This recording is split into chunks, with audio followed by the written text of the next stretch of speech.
Oi pessoal, bom dia a todos que nos ouvem. Hoje vamos conversar sobre PIB, vamos entender o que significa isso.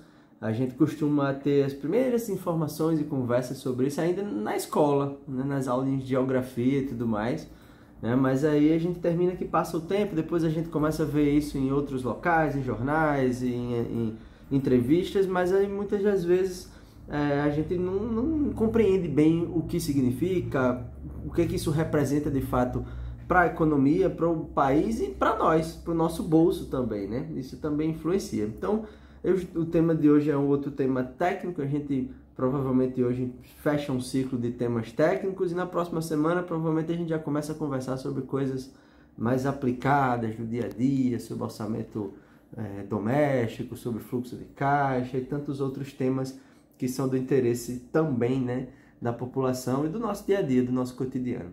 Bem, falando de PIB, o que a gente pode começar a falar? O PIB, ele significa Produto Interno Bruto, certo? Esse Produto Interno Bruto, ele representa a riqueza produzida pelo país ao longo de um período. Normalmente esse período a gente trabalha anualmente, análise anual, né? Apesar de, por exemplo, essa semana saiu uma análise do PIB trimestral, né, onde apresentou um crescimento desse Produto Interno Bruto brasileiro aí na ordem de 0,4%, né, um pouquinho mais ou menos isso, no último trimestre. Então, o que isso significa? Né? Isso significa que a economia brasileira está melhorando, está crescendo, está produzindo mais. Né? Quando o PIB cresce, significa que a economia brasileira está crescendo. Né? E como é que compõe, o que diz, o que define o crescimento do PIB? O crescimento do PIB ele depende de algumas variáveis, de algumas coisas que acontecem na economia. Quando a gente estuda lá na universidade, a gente vê que existe uma equação matemática que define o PIB. A equação ela é simples, mas não significa dizer que construir ela com números é fácil, porque depende de muita coisa. Mas efetivamente, o que significa e como é que compõe, o que constitui, como é que contabiliza o PIB? O PIB ele é o somatório de, primeiro, o consumo das famílias, o consumo autônomo das famílias, o tanto que as famílias estão comprando no mercado, certo? Então, o somatório das compras que a gente faz no mercado, né, compras de produtos novos, né, não de produtos usados. Produtos usados ele não contabiliza porque já foi contabilizado numa primeira vez, né? Então a compra de produtos novos no mercado, tudo aquilo que a gente consome, isso entra na conta do PIB. Segunda coisa que entra na conta do PIB é o gasto do governo. Tudo aquilo que o governo gasta também é contabilizado como produto. Então a gente tem o consumo da família, o gasto do governo, uma outra variável é o investimento das empresas. Então, todo investimento realizado pelas empresas também é contabilizado no PIB, certo? E o último elemento que faz parte é composto por outras duas variáveis, que é a chamada balança comercial. Que a balança comercial é o saldo daquilo que o Brasil compra e vende no comércio internacional. Então, tudo que o Brasil compra, a gente chama de importação. Compra de fora do país, né? A gente chama de importação. Tudo aquilo que o Brasil vende para fora do país, a gente chama de exportação.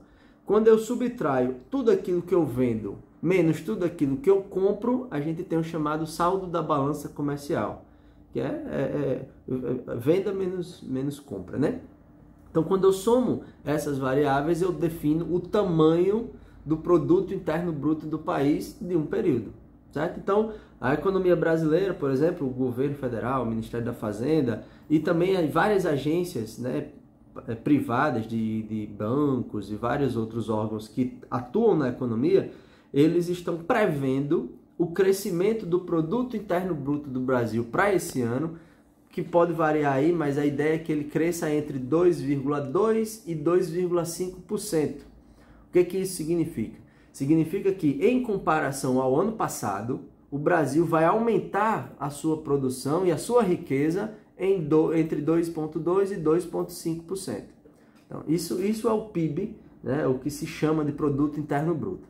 E o que isso impacta nas vidas das pessoas? Impacta de várias formas.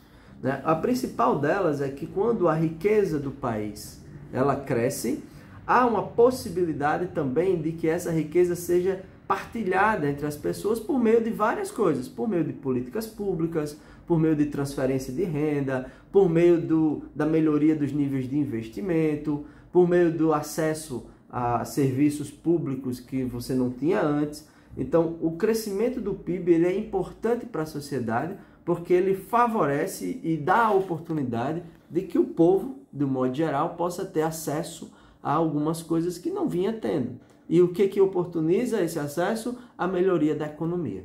Então, sempre que a gente ouvir falar a economia está melhorando ou a economia está piorando, ela pode significar muitas coisas, mas uma delas, com certeza, é o impacto da atividade da economia sobre o PIB, sobre o Produto Interno Bruto do país. Agora, professor, essa realidade estatística do PIB, ela comporta uma perversidade social, né?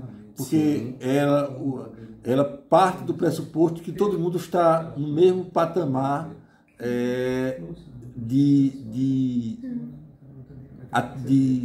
fonte econômica, né? De renda. Isso.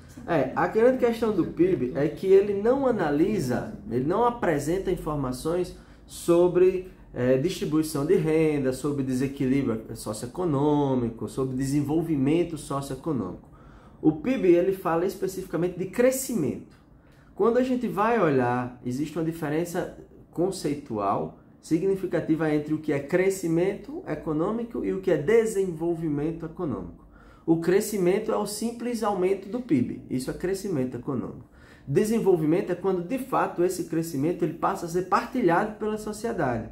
Quando há redistribuição de renda, melhoria do acesso a bens e serviços públicos, aí sim a gente pode falar em desenvolvimento. O PIB ele vai tratar meramente da atividade econômica em si. E como se o crescimento fosse singular e o desenvolvimento fosse plural. Exatamente, né? Exatamente. O crescimento vai falar somente de quanto o bolo está crescendo. E o desenvolvimento é de como divido esse bolo entre as pessoas. Então é muito legal estudar isso porque a gente começa a entender melhor como é que funciona e o que a gente vê na televisão fica mais fácil de compreender na prática, né? Muito bom. Então, na próxima semana a gente volta e vamos ver aí, estamos aí aceitando sugestões dos ouvintes.